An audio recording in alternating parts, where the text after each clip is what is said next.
Welcome to Moving Conversations, a podcast for movement professionals by movement professionals. If you coach, train, or teach movement, Pilates, or fitness, then this podcast is for you. With more than 60 years of experience in fitness and Pilates, your hosts, Brian Ritchie and Nora St. John, explore the science of human movement, diving deep into the facts, myths, and common misconceptions, hoping to spark thought and conversation about how we view fitness and movement. Now, let's jump into Moving Conversations. And welcome back to Moving Conversations. I'm Brian Ritchie. Joining me as always is Nora St. John. Good morning, Nora. How's it going on that part of the country? It's very well. We're finally getting out of our rainy season, which, again, nice. Great is always good here, but it's been just gorgeous the last few days. I was just down in Los Angeles, which was as green as I've ever seen it. And then last night I went to see a fantastic basketball game, which was very inspiring. So, it's great. Very all good. All that teamwork. I'm in Sacramento, so the Sacramento Kings, and they're playing the Milwaukee Bucks, and man, they were just on fire. They won by there was almost a 30-point spread by the time they finished. Wow. They kicked butt, and they did a great job, and their teamwork was unbelievable. It was really fun to watch. Oh, cool. Excellent. Yeah. Excellent. Yeah, the weather here has been up and down. We had a lot of rainy weather over the weekend, and then high winds and cold. And yesterday was 75 degrees. I walked outside with a hoodie on. It was like, holy moly, what am I doing in this? So that's why I'm in a shirt today going, okay, I don't know what I'm going to get when I go outside. Either. So I'll figure it out. Before we get started today, we have had a quandary, a request, or just a thought from one of our listeners as to the length of our podcast. Now, look, we've been at this nearly a year. We are currently today recording. This is the middle of March. This podcast will be dropping in the beginning of April when you listen to this. And so we're nearly a year in, and we have had a lot of growing pains. We started off, in fact, I think the first time we recorded was last year in February, was in Monterey. Right. That's right. And we were just playing around, and yeah, there's been a lot of growing pains. I think we've got a lot better. I think we've gotten refined in what we do, and I think we've gotten more focused. I know we still go down the rabbit hole, but it's fun to do that. So we want to put it out there to all of our listeners as to, do you think our current length, we've been aiming for about 50 to 60 minutes in length. Do you think that that's a good length of time for us to have our podcast episodes, or do you think they should be more of a half hour? Because someone did say a half an hour would be better. And I don't know if it was just her personally or just in general. Exactly. And so we could do part 1 and part 2 for some of our longer episodes. We could try and, funnel things down and get in and get out a little quicker. So I thought I'd put it up to the audience and let them weigh in and tell us what their idea is. What do you think? That's good. Yeah. So I think we're going to put a poll up on Instagram as kind of the thought. Yeah. Yep. It'll be on Brian's Instagram, it'll be my Instagram, it'll be on Moving Convo's Instagram. So you'll see it somewhere. And if you have an opinion, let us know. Yeah. I know. Yeah. No, I was just to say, I'm going to put in the show notes our Instagram tags, so that people can see us there, as well as at Moving Convos, or you can email us and I'll put your name into the poll as well at movingconvos@gmail.com or movingconvos@gmail.com. Great. Perfect. So, all right. So today we're going to be talking about breathing. And when I mentioned this to my wife, she said, as in breathe in, breathe out, don't die. I said, yes, it's going to be the shortest podcast in the history of podcasts. We're done. So we want to talk about exercise and breathing. It's one of those topics that comes up occasionally when we are at conferences and things like that. And, I've seen its popularity rise and fall, but I thought that's something that we can discuss and go into a little bit of detail. Perfect. Now, the one thing I want to say before we say much about this is James Nestor is kind of the breathing guru at the moment. He's got a wonderful book, which we can put in the show notes, which is just great. So if you want a lot more detail, studies, etc., that's a really good resource.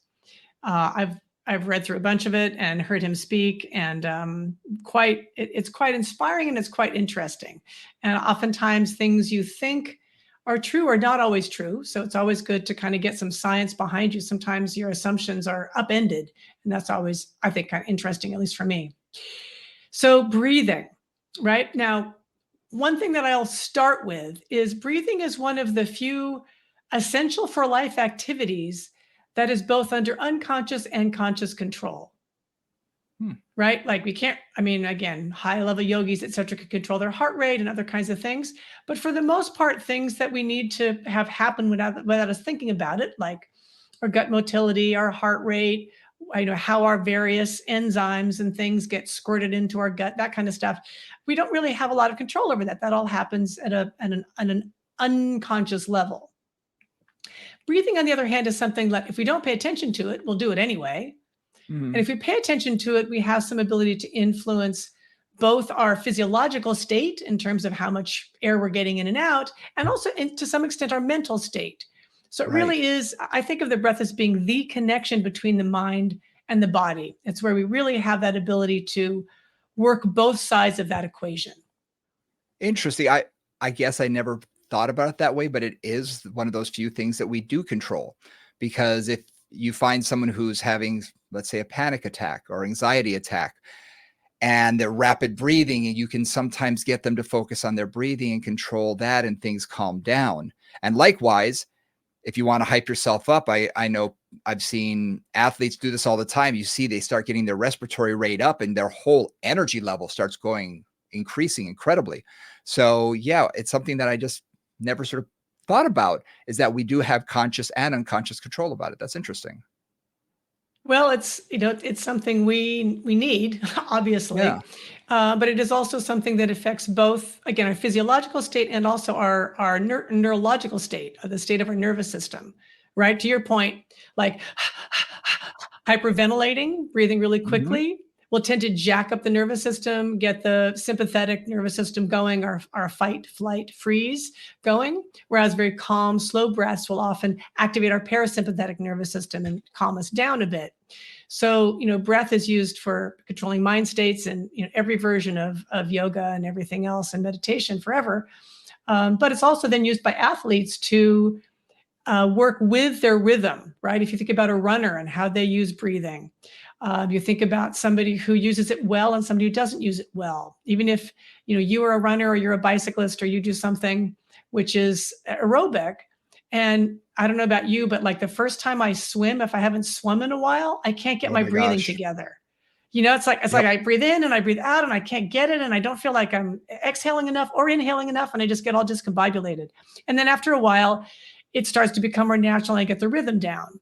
Same I'm glad thing it's not just me. No, it's funny because I swam you did too. You grew up in Hawaii. Like I swam constantly as a kid and didn't even All think the about time. it. But I swim, not so often anymore. And I get in the pool and I'll start to swim and I'll do a little crawl and it's like, I feel like I'm choking. Yeah. Yeah. And I cannot get it together. And then after a while, it smooths out and I figure it out and my breath rhythm comes into play. But it's not, it takes a bit of conscious work to get that to happen. Yeah. Yeah. I'm very glad. I remember I hadn't swum for a few years. I've been on the mainland and I started working in a place that had a pool. So I'm like, I'm going to go do that as some exercise. I made it one lap. I was hyperventilating. I was choking. I'm thinking, what's wrong with me? Yeah. I've only been out of Hawaii for a couple of years. Why did I lose this ability? But you're right. It's something you have to sort of retrain yourself on, how to hold your breath, when to breathe, how to breathe again, how to get enough air in each time you breathe. So yeah, it becomes more of a rhythmic thing that you have to retrain yourself. That is interesting though. Yeah, one of the things, I worked a lot with some synchronized swimmers, some high-level synchronized swimmers. And one thing that they did with them, and they told me about a study that they did using them, was to see what happened with both their respiratory rate and their heart rate when they did a long dive. Like they knew they were going to be underwater for a while doing something or other. What would happen? And so they, hooked them all up with monitors and then had them basically do their routine. And it was interesting because the second, actually in anticipation of them holding their breath for a period of time, their heart rate slowed down and their oxygen usage went down. And then the second that they broke the water and would take that air in, their heart would go really high and their use of oxygen would go up. So it'd be like the body just accommodated, said, okay, I need to be cautious. I need to conserve my oxygen now. And then as soon as they came up and took that first breath of air, it's like, okay, let's pump as much oxygen into the system as we can as quickly as possible. And then they would, dive back down again. And it was interesting because what they discovered was that's very much like what marine mammals do. So, as a mammal who's in the water, we apparently have that same adaptation, that ability to accommodate to the lack of oxygen for a period of time, and then, maximizing it when we have it.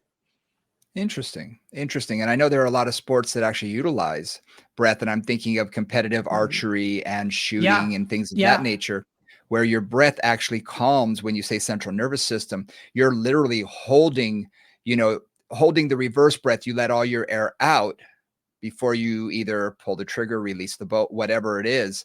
And it's to calm things down so that you're not, all tense, that holding your breath and things can actually make you more tense and can affect your shot. So I know that breath can be utilized depending on what your sport is. Yep.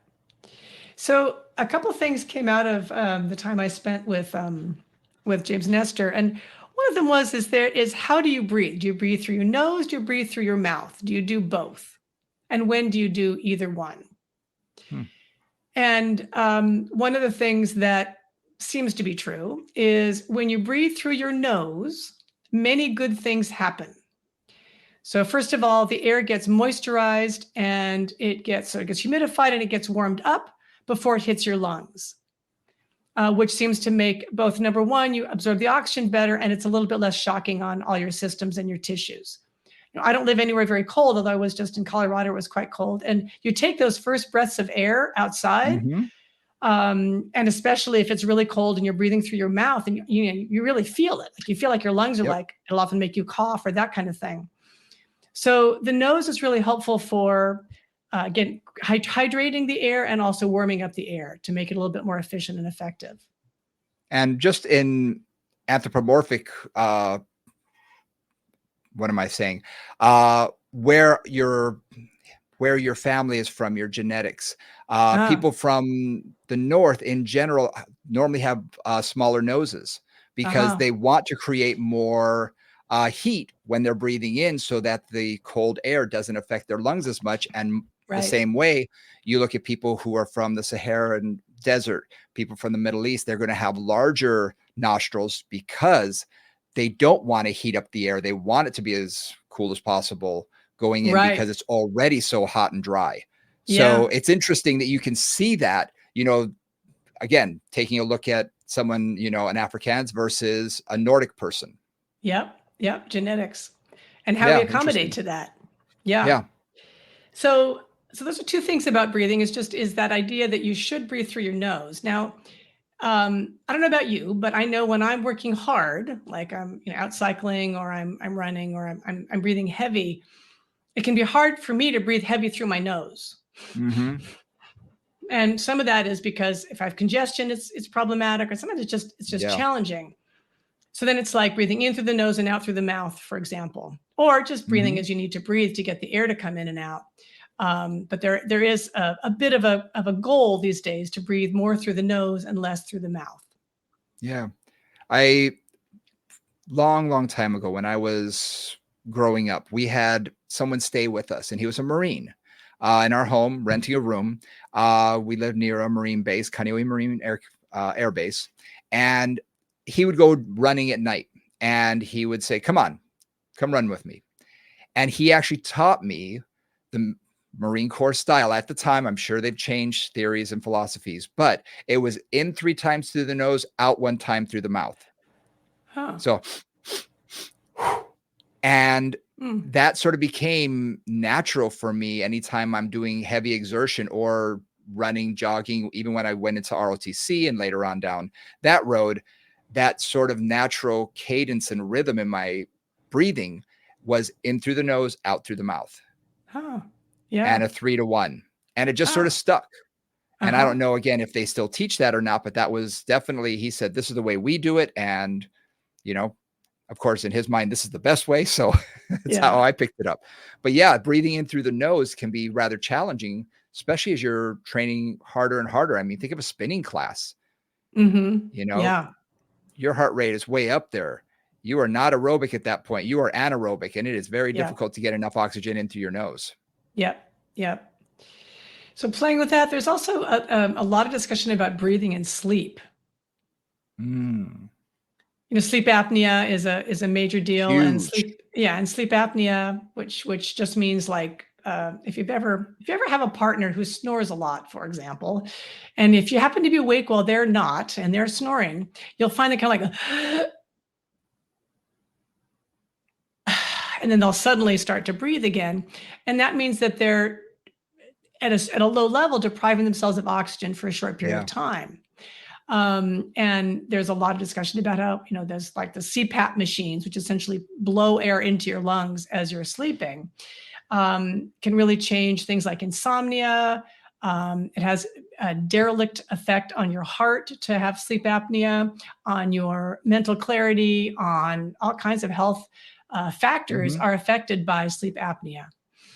And one of the, again, another one of the things that's happening now, one of the trends of the moment is to force you to breathe through your nose at night. And so there's like tape, and you don't have to I be fancy saw with your that. tape, but I saw yeah, you can that. like basically tape your mouth closed, and force yourself to breathe through your nose, which does seem to have some beneficial effects in terms of maintaining heart rate, decreasing sleep apnea, that kind of thing. But most people, at least when they first started, in the middle of the night, will just wake up and tear the dang thing off, or they'll wake up in the morning and they will no longer have the tape on their mouth. The But same there's an thing happens interesting thing when there. you're learning to use a CPAP machine. A Yeah. long time ago, when I was heavier, I needed to use a CPAP machine for about 6 or 8 months. It's incredibly uncomfortable. I found it to Yeah. be. Yeah. Noisy. Yeah. And I kept taking it off in the middle of the night, or at least unplugging it. I couldn't stand the way it felt. Because Yeah. when you say it forces air in, you're not joking. Yeah. It really does. And whether it forced it just through the nose, or I had the full face because I couldn't get the nose thing to fit my face right, it was very challenging. But I have some clients who say their life was changed dramatically as soon as they started using it, that they were able to sleep longer hours, sleep through the night. And they were saying that they were being woken up, according to, the sleep studies, 30, 40, 50 times in an hour. And I'm Oh, thinking, wow. that's multiple times a second. I could hold my breath for more than a second. I don't Right. understand how that is, but according Right. to whatever they're measuring, it Right. it can be that often. So they never get Ah. into REM sleep. They never get into that deep state sleep. Ah. So it was really interesting that they said as soon as they started using it and got used to it, they'll never be without it. Yeah. And anybody with congestive heart failure or heart issues, I have a family member who has that. He's getting fitted for a CPAP machine, hopefully within the next week, because his heart was, it was taking effect on affecting his heart. And, we'd rather not lose him. So, Right. So it's like sleeping is so fundamental. Sleeping, breathing is so fundamental. yep. And then this relationship of sleep and breathing is just one of those things too. That's like, oh, okay, there's another interesting element there. Very important that you breathe well when you sleep, because that actually Yes. refreshes you, and again, better for heart health and better for brain health and all that kind of stuff. And I'm assuming it also helps Yeah. heart rate variability as well. Yes, absolutely. Yeah. Absolutely. There's a bunch of, this is tidbits about breathing for those who hadn't gathered that. So tidbits about breathing. One other thing too about breathing is how do we lose our breath? How do we lose our ability to breathe deeply? And how do we breathe in different ways? So Right. I'm going to get a little practical here for a minute. One of the things that we know tends to happen is that as people age, the rib cage gets stiffer. And breathing is not just about the diaphragm moving up and down. It's also about the rib cage being able to expand and contract. So there's a lot of accessory muscles of breathing. The diaphragm is our major our major muscle, but all of the muscles in between the ribs, even some of our back muscles and even some of our neck muscles will help to lift up that rib cage and help with the inhale, or squeeze the rib cage and help with the exhale. And as Yep. we age, those often gets lost. When you think about, an older client who ends up with pneumonia, and then doesn't have good ability to clear their lungs, right, to really breathe in and breathe out and help the lungs be healthy, that can often lead to trouble. Yeah. So one of the things I work with a lot with all my clients, but particularly my elderly clients, is just maintaining the mobility of the rib cage through breath. Yes, absolutely. I do the same thing. One of the first things I'll try and do, and for a couple of different reasons. One is I want to see, do they have, what in melt method, they call the 6-sided box, which is, you're going to breathe in all different directions for your rib cage, basically. So you're breathing Right. depth, width, and elongation. Yep. So what I find is almost everybody will belly breathe first, Mm-hmm. and I'm not going to see much movement in the ribs. Mm-hmm. But then I'll see their ribs rise, but I don't often see the expansion laterally. That's Right. what I see is missing from a lot of my older clients, and that's something that I Yes. will try and get them to work on, even just by putting their hands there Mm-hmm. and breathing into their hands to try and expand it a little bit, and it takes time, but it's something that they do tend to lose. Right. And a simple way I do that is I'll take like a towel or a TheraBand and wrap it, or even a sweatshirt or whatever, wrap it around the low ribs, so like below the chest, Mhm. and just wrap it around and kind of hold it so it's crossed in the front. And then you can kind of squeeze I on the like that. exhale, right, to bring the ribs, force that exhale a bit. And then the inhale, really notice that it's opening and widening. It's a really nice way to proprioceptively enhance that idea of breathing and how you Yeah. breathe. One other thing that I do a lot, and this is not usual. So I like to do this because I find it both helps with breathing and it also helps with upper back tightness. Mhm. So we often focus in fitness generally, certainly in Pilates and yoga, etc., on diaphragmatic breathing and belly breathing, right?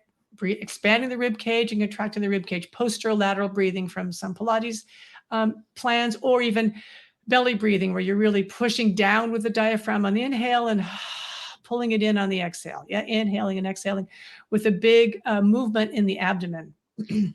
But one of the things that I find is people often lose the ability and the mobility in their upper thoracic and in their upper ribs. Yep.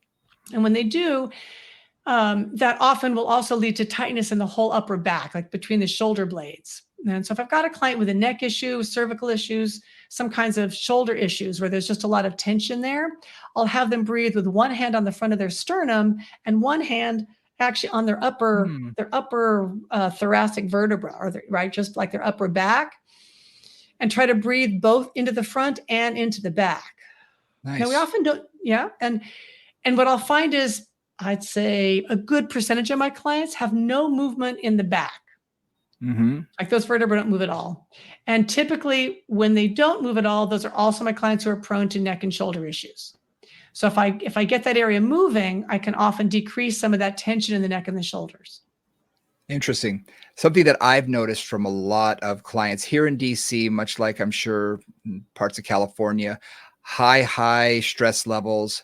I see a lot of people breathing with their scalenes, and instead of Yep. their ribs expanding, their rib cage is literally rising up and down, and those Yep. scalenes become breathing muscles. They are literally Yep. lifting on the collar, on the clavicle, collarbone, Yep. pulling up and letting it back down. And they're the ones who always have neck issues.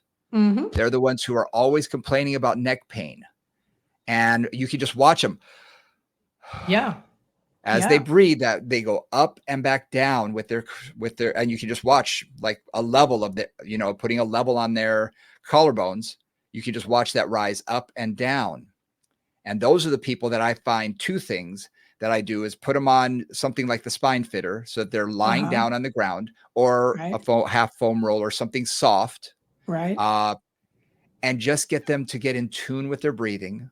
Yep. For one, I want to calm their central nervous system because chances are they come in Yeah. jacked up anyway. Yep. We all know that client who comes in, mouth is running a mile a minute. Eee! Yeah. Yeah, they're just Yeah. buzzing. Buzzing. I want to calm that down.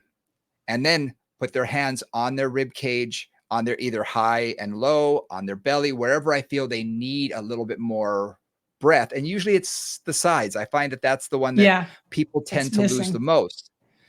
And just have them focus on that for 5 or 10 breaths. And you can literally see their stress level begin to decrease. They're calming themselves down.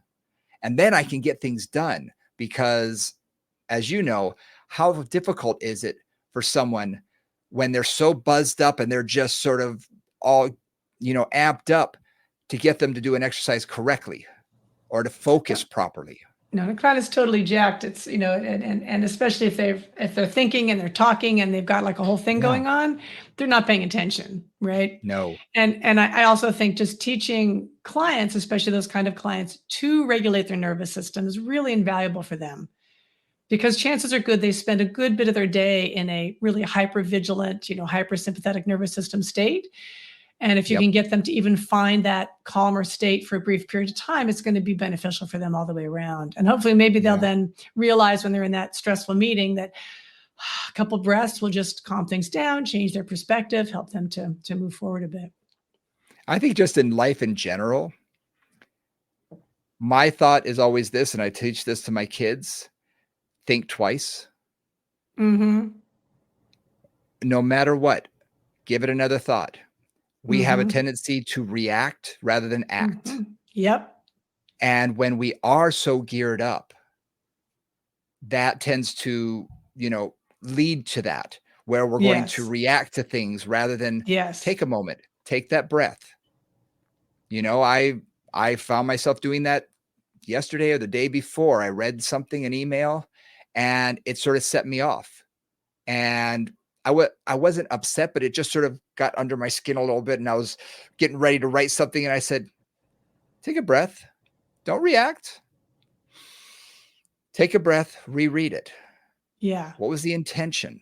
And then I was Right. able to say, oh, okay, I totally read that wrong the first time. So Uh-huh. something Right. obviously I was keyed up Right. and It probably triggered you. shallow breathing, and it Uh-huh. triggered me Yeah. and once I reread it, I was like, oh no, that's fine. Oh, okay, Uh-huh. I understand where they're coming from.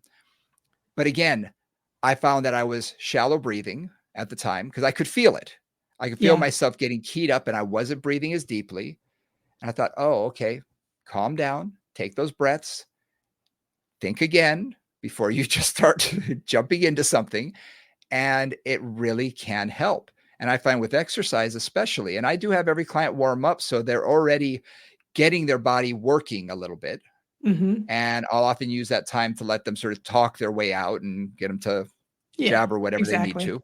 Yep. Yep. And then when we get focused on something, it's like, okay, I need you to get into your body now. Mm-hmm. And that's the important part, that we need to flip that switch. Okay, I need you to feel this. And that's when they say, okay, and you can get them to do that by focusing on their breath or focusing on something Yeah. smaller. And I Yep. find the breath is one of those things that everybody needs help with. Yep. Absolutely. Absolutely. I mean, one of the things that I've studied breath in a bunch of different ways. So in yoga, I've done also a lot of martial arts, Tai Chi and Qigong kind of training. So Chinese Mhm. version, Indian version, Western version. And one of the things that I think is really a benefit in a lot of the work that we do in Pilates is to find that breath and movement rhythm. Like what is that? What is that rhythm? So choose your tempo so that you're breathing in here, breathing out there, or breathing in for two, breathing out for two, or inhaling on this, exhaling on that. And that really does bring that mind body connection together. And it really does help to focus the energy, focus the exercise. I think makes the exercise more effective and really brings awareness into it. So that's another nice thing. Again, all the things that I've studied work with that a lot. I wanted to ask you something that cued me in a little bit. Growing up, lot of major weight issues. And I was always told, hold your belly in, pull your belly in, hold your Uh-huh. belly in for Mm-hmm. so long. Now, last week we talked about the inner unit, we talked about the diaphragm, transverse abdominis, and all of that. But when you do restrict that, and we're talking about it in vanity, women are taught to do that a lot, you said. And I just noticed it with my own body because you must hold your belly in all the time. Suck it in, suck it in. And holding that in, I find myself shallow breathing. I find myself not allowing my diaphragm to fully inflate because there's something psychosomatic, I guess, or, triggering within me that I don't want my belly to expand too much. Well, let's take a look at the mechanics of breathing then, right? We've talked about a few different aspects, but basically, in breathing, what happens when you inhale, the diaphragm, which generally lives around the fifth rib. So take a moment, those of you at home, feel the bottom of your rib cage, like the sides of the bottom of your rib cage. Feel how low that is, right? It's like right above your waist, basically. The fifth rib is essentially, if you count your ribs down, the center of your chest. So that's a big dome. And very often when I work with clients, when I work with anybody, they really think of the diaphragm as a Frisbee, like a little disc that just lives in your chest like a piston. It goes up and it goes down. But in fact, it's this big dome. So when you inhale, the top of that dome moves down, and it can move down as much as 4 centimeters, which is like 2 inches. So it actually has a fair bit of excursion, right? It can really move down almost to the bottom of your xiphoid process, or the bottom of your sternum there. And that's it. So it has a lot of mobility. And if you think about that, and again, after our inner unit talk last week, when that diaphragm comes down, take this in for a moment. The lungs and the thoracic cavity can change shape and pressure, obviously, right? Because we breathe in, we breathe out, pressure goes up, pressure goes down, and the shape changes and the volume changes. Right. The abdominal cavity doesn't change volume. It just changes shape. Okay. So if I push down on the top, if I squish my roof, then that pressure has to go somewhere, right? Either the belly has to go out or the pelvic floor has to go down, but something has to change in that process, right? In order to just accommodate the movement of the diaphragm down and the change in pressure in the abdomen. So if you're always holding your belly in, right? And again, many of us are taught to do that for all kinds of cultural reasons, then that does mean the diaphragm doesn't have its full range, right? That's going to restrict how far that diaphragm can come down. Because if you're not allowing the volume to change shape in the abdomen as that pressure comes down, then the diaphragm isn't going to go as far. Right. And that makes that just makes a lot of sense. I mean, if we think about how the lungs work, that diaphragm is actually pulling air in through sort of a negative pressure system, right? Right, so exactly. It's pulling air in, and as it pulls down, it sucks air in because it's a negative pressure system. So it pulls air in. We need to do that. And then it releases and lets air out. And we can do forced exhalation with our ribs, the intercostal muscles, as well as our transverse abdominis. But that diaphragm really is basically pulling that air in and letting it out. But as it pulls it in, you're right, everything is going to be pushed down. So our belly has to expand a little bit. Yep. Ideally. Yeah. Yeah, ideally. But I do find myself even just sometimes, okay, you're going to think this is silly, but while doing core work with someone and having them do planks, I find myself tightening up my abs, and I'm not trying. It's just one of those things. I have the sympathetic exercise. I don't know. To mirror neurons in action. That's totally. What we do. But I find myself, as they're doing some exercises, I can feel myself doing that, and I find myself not breathing deeply, and I have to remind myself, relax. I'm not the one doing the exercises. I did that this morning. I don't have to keep working out all day. But it's something that, is sort of, we have to be conscious about a little bit. Absolutely. Because, and I find people in the fitness industry do walk around. You watch trainers walk around the gym. They're posing half the time. They are. They tend to be really stiff looking a lot of times, right? Yes. Yeah. Absolutely. It's like they're holding everything together. Yeah. And, they want to set the best example in their mind. But at the same time, I think it can be to their detriment because they're probably not breathing as deeply as they should be. Right. Absolutely. Now, I want to get a little refined on that in a way, or we'll see if this is going to refine that. Because one of the things about breathing is, if you think about the ribs as not moving, and you think about that cylinder of the abdomen as being what it is, then when that diaphragm goes up and down, the belly has to move out, right? Or the abdominal Mhm. wall has to widen, and the pelvic floor has to go down. So that's one thing. But what's actually interesting is there's lots of ways to change that volume. So I'm getting a little subtle here. Hopefully I won't lose too many people on this. Take a hold of the side of your ribs, right? Hold your ribs from the side and take a big breath in and a big breath out, right? Just feel the ribs expand on the inhale and then come together on the exhale.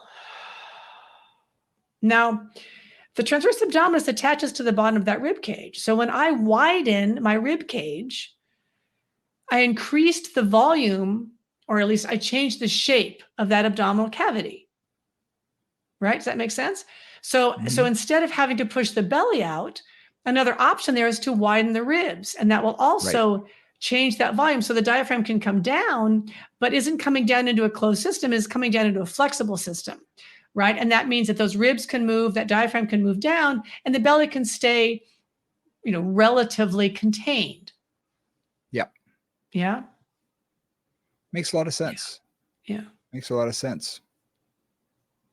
Yeah, we tend to forget how much our ribs actually need to move. Absolutely.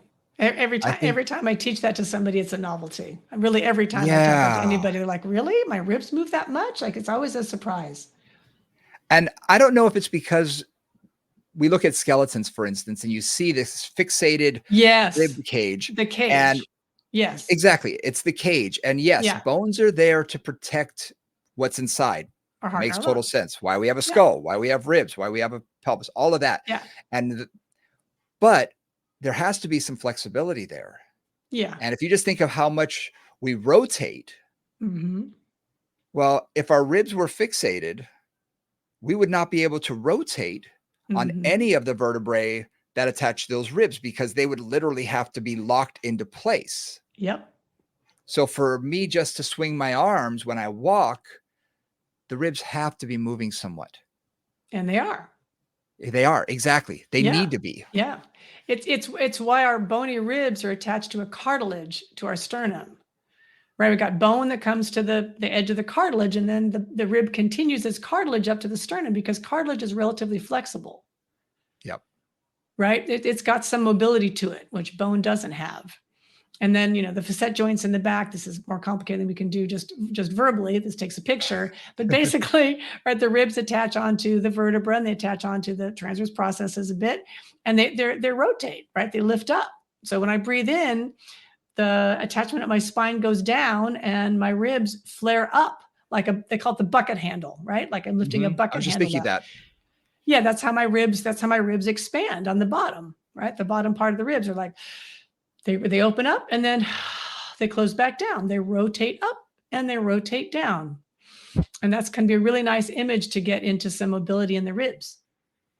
Yeah, I find that image does work when you talk to a client because just telling them to expand their rib cage, they don't most of our clients, as much as we like to teach anatomy to our clients, and I do to a certain degree, I also have to remind myself, look, they're experts at what they do. They don't need to know everything I know.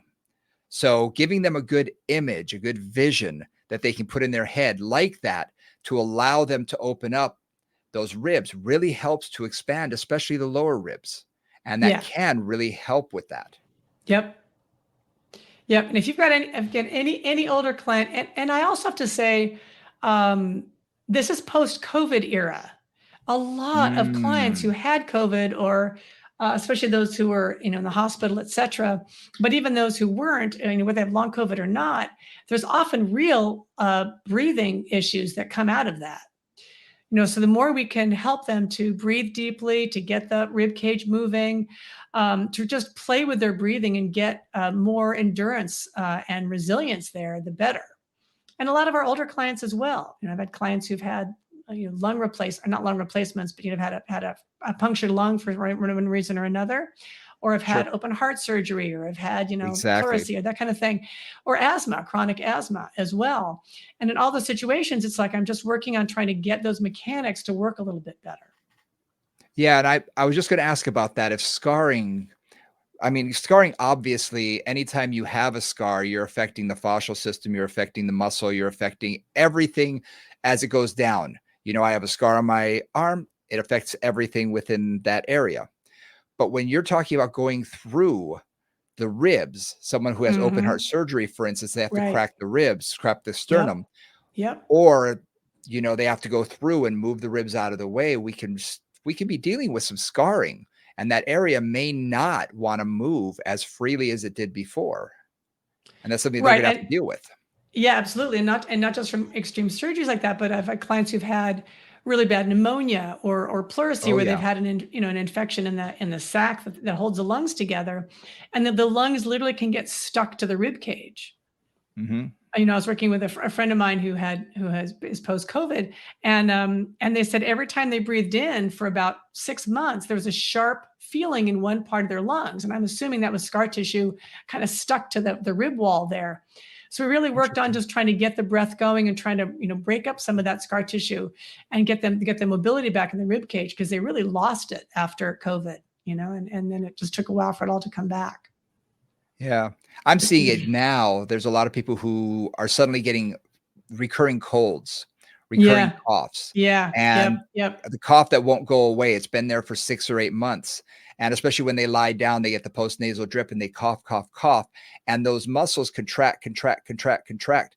That when they do take a deep breath for the first time, it almost irritates, it hurts Right. They to cough. really stretch that out. And they Right. end up You coughing even oftentimes do more. that, and it will like initiate that cough reflex again.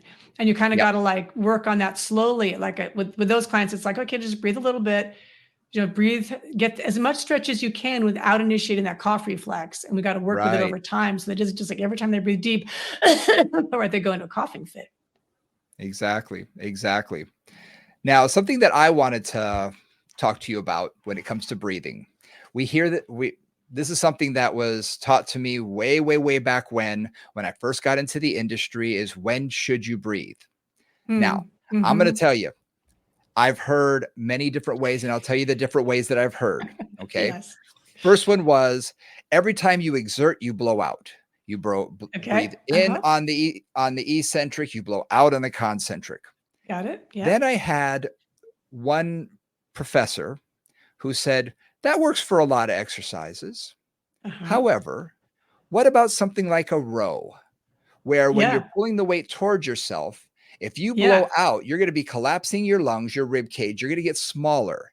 Why Yeah. not breathe in then and expand that so you can have something to work around for the scapula to really wrap around and get all of the back muscles active as they pull Yeah. back? And Yeah. my little 20 some odd year old brain was thinking, I never once would have thought of that. And Right. he's, grizzled old athletic trainer. And I'm thinking that's pretty smart, pretty brilliant. So that was the other sort of thing, that it's really exercise dependent. And then I had a third one, physical therapist friend of mine, who said, don't even worry about breathing. They're going to breathe. Don't even worry about it. They'll figure it out. They're going to breathe no matter what. And if they don't, they're going to pass out. And then guess what? They're going to start breathing. So you're okay. And so depending on the person, I've used all three. Now, the last one, obviously, I use more as for humor. But I wanted to find out from you, we talked about last week with the inner unit, that breath can really affect how our core, is connected with movement. Yeah. But just in general, what do you think? What's your philosophy when it comes to exercise, and when should you breathe? So I'm kind of with I'm actually very much with your professor, that it depends on the exercise, and Yeah. because breathing can facilitate movement in various different ways. I'm also going to take this back a bit to some of the martial arts stuff that I did, the qigong stuff I did, and they said something which I thought was really interesting. They said if you're trying to like move energy through the body, so let's say you're doing a very active martial arts form, or you're a fighter or whatever, they will generally exhale on the punch, for example, or the kick, the exhale, right? So they'll Mhm. exert energy, they'll exhale to push that energy out. And then they said, then when you get older and you start to do Tai Chi instead of, your martial arts forms, you will start to breathe in on the exertion. So then if I'm taking a punch, I'm going to breathe in on the punch instead of out on the punch. And that helps to build the internal energy. Okay, this is Chinese hoo-ha, whatever, right? Yeah. But I've played with both of those a lot, and it's a very different feeling. Especially if I'm doing something like a punch, or I'm even just a forward, like a chest press, right? If I'm doing a chest press, exhale on the chest press is really different than inhale on the chest press. They're just very different experiences. And so honestly, as a Pilates teacher, I've played with every possible option, like particularly for the mat work. If I have a group that I've been working with for a while, we'll breathe one way, and then I'll say, okay, we're going to reverse all of our breathing today. Because it, number one, wakes up the nervous system, because you have to think about what you're doing again, because you've stopped thinking about it. And number two, you'll find that different exercises are affected in different ways. So I loved your example of the row. I'm going to take a very simple example, which is an abdominal curl, right? Hands behind the head, bring the torso up, or whatever version of that you're doing. Like a crunch. Like a crunch, right? Your basic crunch. In traditional Pilates work, a lot of those times when you do essentially thoracic flexion, lift the head up, is done on an inhale. My thought, and when I'm working with clients, that is not intuitively obvious, and that seems to counteract what they're feeling. So what I find, especially for beginners, is if I have them exhale as they're coming up, the exhale, right, engages that transverse abdominis, pulls that in, and they get that sense of abdominal engagement along with that lift up. If I'm breathing in, then I'm like, am I pushing the belly out? Am I not pushing the belly out? Like, how am I supporting that muscularly? And again, you can support it muscularly either way. But for something like that, I find generally an exhale is helpful, particularly for a new client, to facilitate that curl. To your point with the breathing, one thing we know with the row, it's like if I'm taking a row without the whole rowing, I'm just doing a row with the upper body, right? If I inhale, that does one thing. If I exhale, that is a completely different thing. It'll change the shape of the rib cage, which changes how the scapula slide around the rib cage. And again, there I would often inhale to pull back, because it gives me a bigger base of support, if you will, for the action of the scapula. And that's the thing that I was sort of cueing in on myself, is that when I breathe in, my scapula can sort of wrap around, and it gives it a firmer base of support to pull back and activate all those muscles. But not only that, I found that when people breathe out as they pull, they have a tendency to get small. They have a tendency to let all their air out, and they start to almost curl forward. Right. They hunch a bit. Right. Exactly. Yes. And on even like a pull down where, the bar's above you and you're pulling it to your chest. If you breathe out, what's going to happen is you're going to want to curl the bar towards your belly. Rather than lifting your chest toward the bar.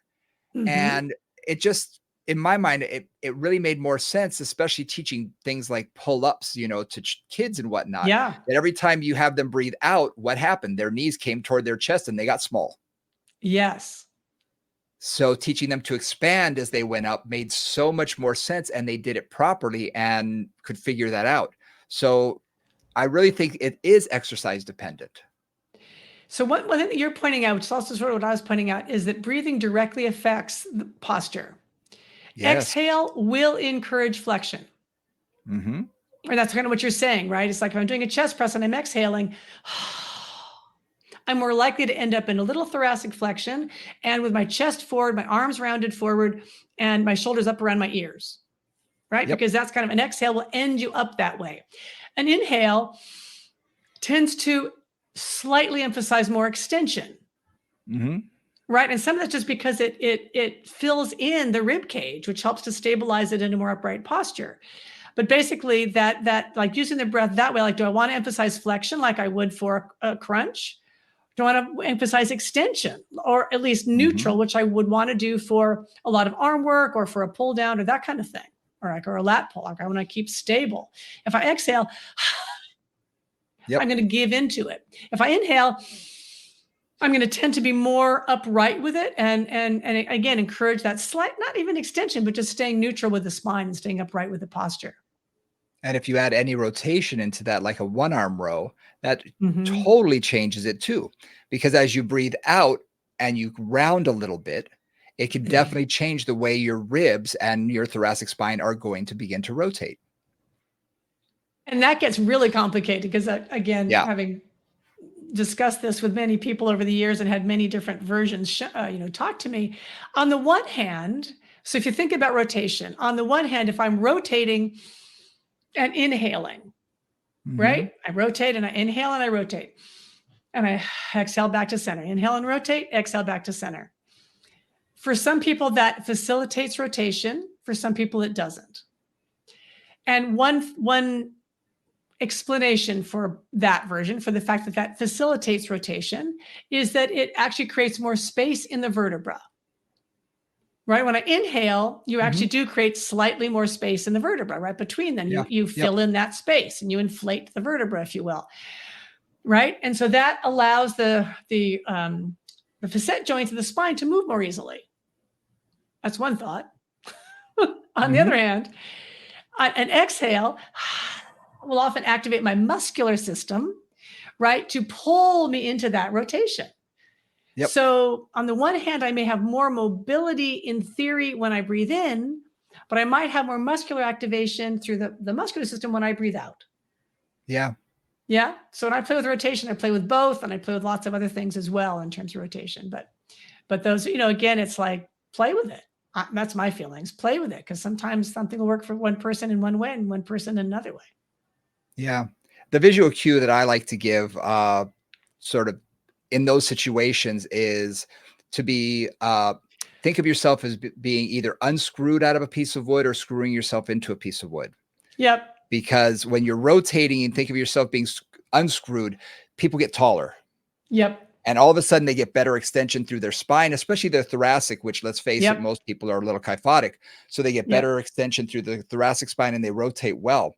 Whereas when you tell them, think about screwing yourself into a piece of wood, they have a tendency almost to do a cross crunch sort of thing because they do get a little smaller. Yes. Yep. So again, to your, this just emphasizes what you said. You're getting more muscle activation in that sense because you are tightening your abs a little bit more and you are shrinking that area. So that contraction is occurring. Yep. But at the same time, when you're unscrewing yourself from that piece of wood, you're actually using more of the back muscles, I find.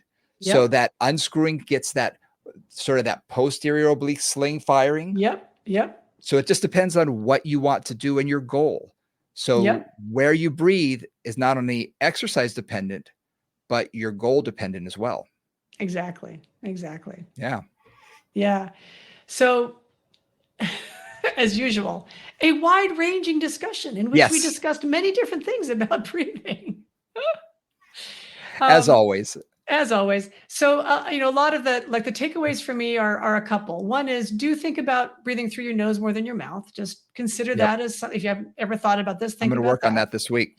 Yep. Yep. And just, I know for me, it definitely changes things. Thinking about the mobility of the rib cage. We emphasize that a lot in terms of all of the breathing work that we do. Maintaining it, improving it, working on it, being conscious about it.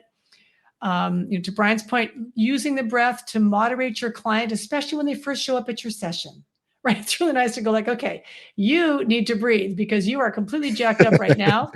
And on the other hand, I've also had clients who show up in the morning and they're totally sleepy and fuzzy, right? They're like, it's like 8 o'clock. I haven't had my coffee.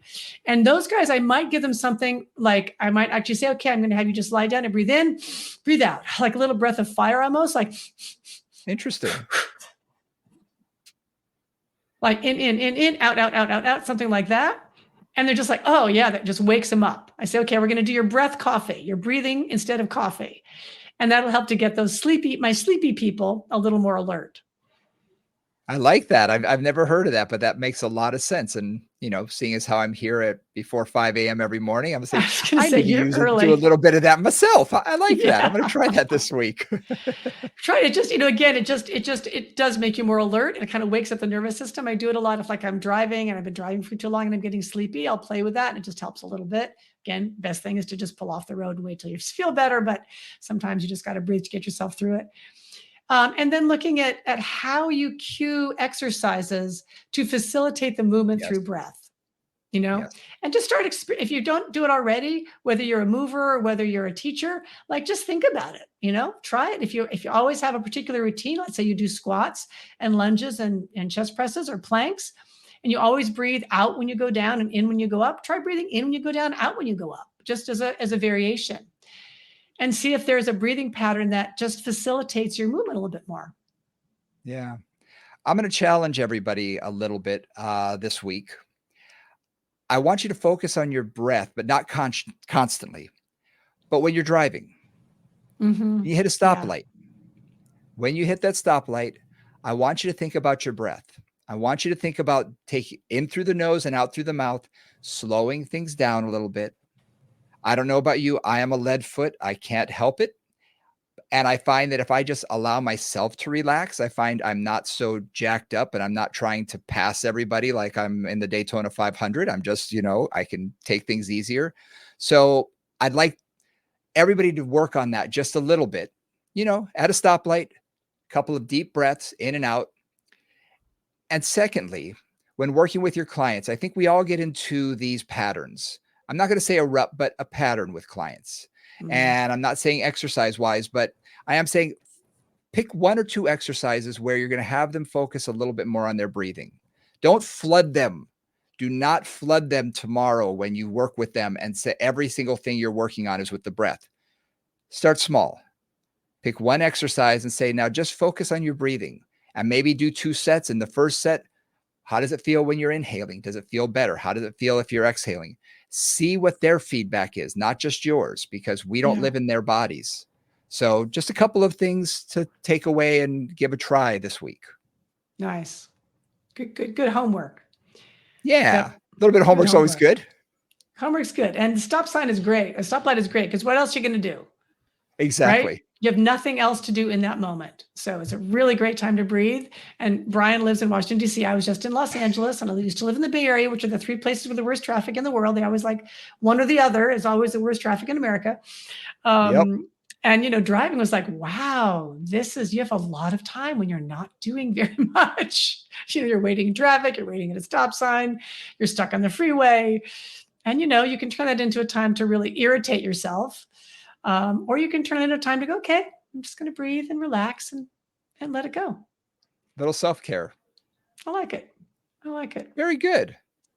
Well, guys, thank you very much for joining us again at Moving Conversations. If you want to get in touch with us, you can always do it. movingconvos@gmail.com. Hit us up on our socials. Everything's at Moving Convos, Facebook, Moving Conversations. Or if you go to the show notes this week, I'm going to start putting in both Nora and my personal Instagram as well. Just so if you miss it on one, you'll see it on one of the others. You're not going to miss it. If you like what you're hearing and you want to hear more, please let us know what you like. Give us some likes, give us some comments, subscribe, hit all those buttons. We appreciate every email we get, every comment we get. We really do appreciate it because it makes a huge difference when it comes to, getting out to a bigger audience.